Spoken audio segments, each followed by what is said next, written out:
चिल्लाए लगलो? अरे देख पहले से चेंज है कि ना। अरे का चेंज बड़ा वैसा न तो बड़ा। देख देख देख है देख है देखती ना कितना रौनक बढ़ गया। हाँ हाँ तू कहल का चाहता रहो? सुन का बोला? देखा ये फौजी कैसा नी हो गइल कमाल। का हो गइल हो हमके तो कुछ लौकते ना बा।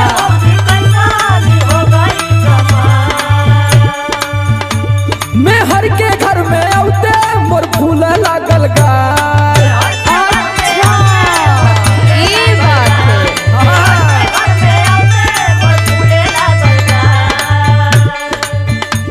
देखा ये फौजी कैसा नी हो गइल कमाल। मैं हर के घर में औते मोर फूल लागल गाल। हमरे तो समझ में ना आवता कि कौन और टानिक तो तोके मिलत ना हो। अरे देख देख देख सुना सुनो सुनावा। उहे तौआ हो उहे पिसनवा उहे चौकी हो उहे बेलनवा मेहर के रोटिया मीठ लागत है देवरू। हमारा कुल पता बा हो हमके मत बहकावा।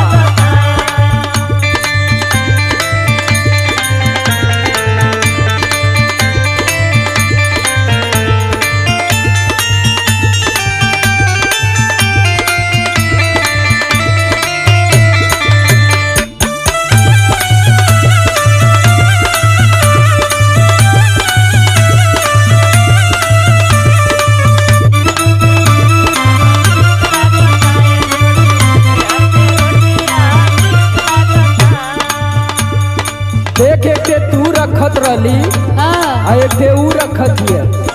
पहले कैसा रहल बताओ ती सुन ले। हाँ हाँ बताओ बताओ।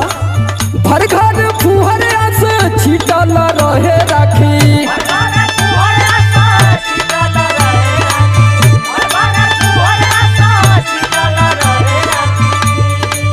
खाना पे दिन भर तोरे भिनकत रहे मछी। कहिया हो?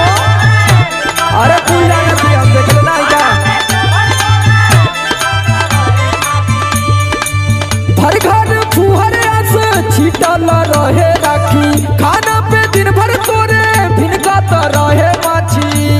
ऐसा है कि वो भी नई नई आयल है ना दो चार बार आवे दा आ जाए लाइन पे। अरे वो एक नंबर पीस छाट के आइली है। बिना टमाटर बिना सोबा धनिया बिना छौकल पानी सदलिया मौगी के हथवा को मीठ लगेला ये देवरू।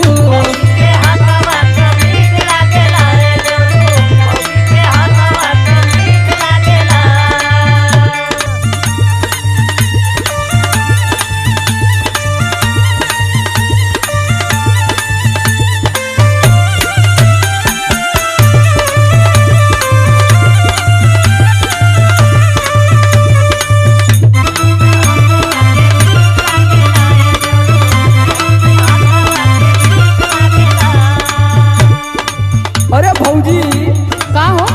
जब वो घरवा में के कुल कह लेती तो तय घरवा में का जाती। तो का करी हम? तय बारवा का काम देख ले बारवा का। अच्छा हम बहरवा देखिए तू घरवा में देखा। सुन भौजी बोला बोला। छोड़ा रसोईया में कोइल खिंचातानी।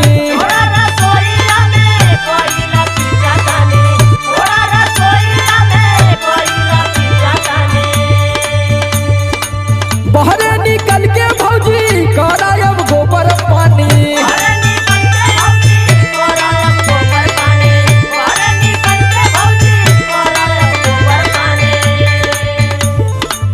छोड़ा रसोईया में कोइल खिंचातानी।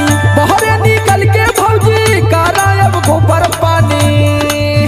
अच्छा तब तो हूँ भुला गया भौजी को कैल धइल। अरे भुलाई ना है लेकिन जानत ही ना। सुना सुना सुनाला।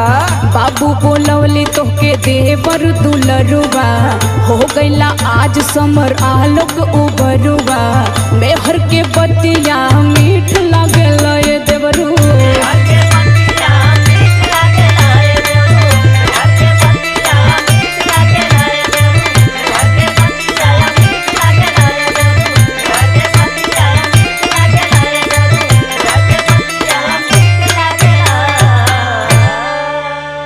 घबरा मत जइहन नहीं है।